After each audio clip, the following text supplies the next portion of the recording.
Hello and welcome to this episode of BeamNG.Drive. I'm your host davidinark, and today I'm doing something a little different.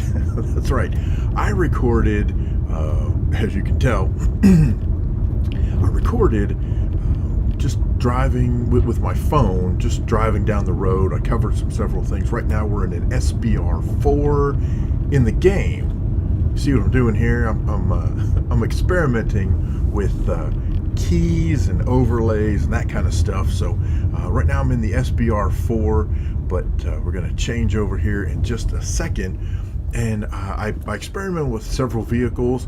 The easiest key to grab was anything where I was doing the hood cam. So this is actually a Burnside dragster, and you can see the keying is a little off, especially around the engine sticking out of the top. But I don't know, I just thought it'd be very cool to mix real world scenery with in-game vehicles. So here we go. I don't know, man. I just thought it'd be kind of fun.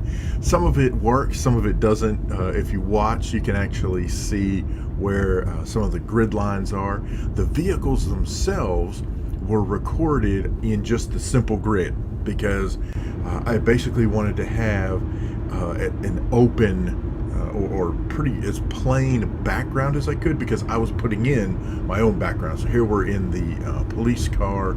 I think this is a Pessima police car, maybe. I can't even remember now which vehicle this is, but anyway, as we drive down the road, mixing BeamNG with reality. So this is almost like an augmented reality, but it involves a whole lot of post-production is what it involves. It's really kind of a pain in the butt.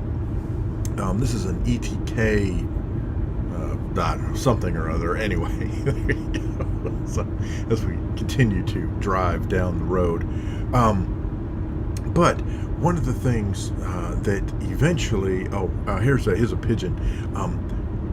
One of the things, of course, is scale. Scale's a little weird because the camera angle is different than what the angle of the in-game vehicle is going to be. Plus, I'm not sure of the scale of real life. I don't know how that works. But anyway, I don't know. I just thought it'd be kind of fun to play with something like this, just to, I don't know, see what happens and get a feel for mixing what you could do in BeamNG with what you could do in real life. Now, I only did first-person views from my camera, from my phone, mounted on a windshield holder type deal.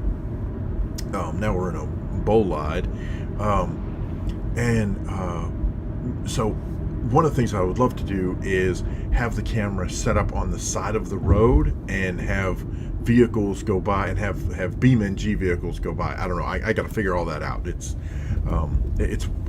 obviously way more involved than just recording two different scenarios and putting them together, and you can even see where it's kind of glitchy. This one is actually I think the pig, and you can see the grid lines where the little black bar on the front comes up. I could not come up with a way to key that out. What I need to figure out is how to do like a solid background color in BeamNG so that I could completely just chroma key it out, and that would cure 99% of my problems.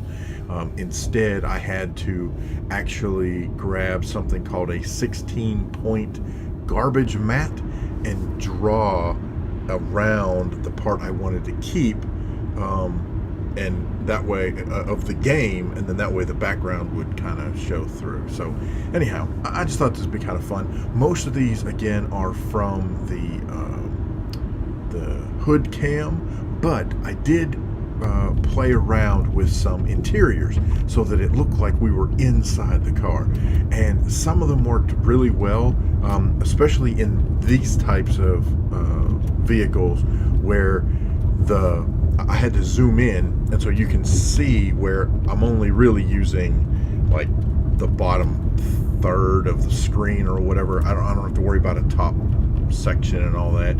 So where there was a top section, things got a little weird. So this one actually worked out okay.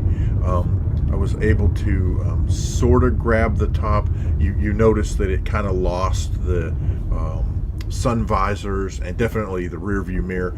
I just didn't have enough points to get around. And that's where if I had a chroma key, like if the background, if I was driving in BeamNG and it was just a green screen, then I could have chroma keyed that out. And there may be a way to do that, and I just don't know.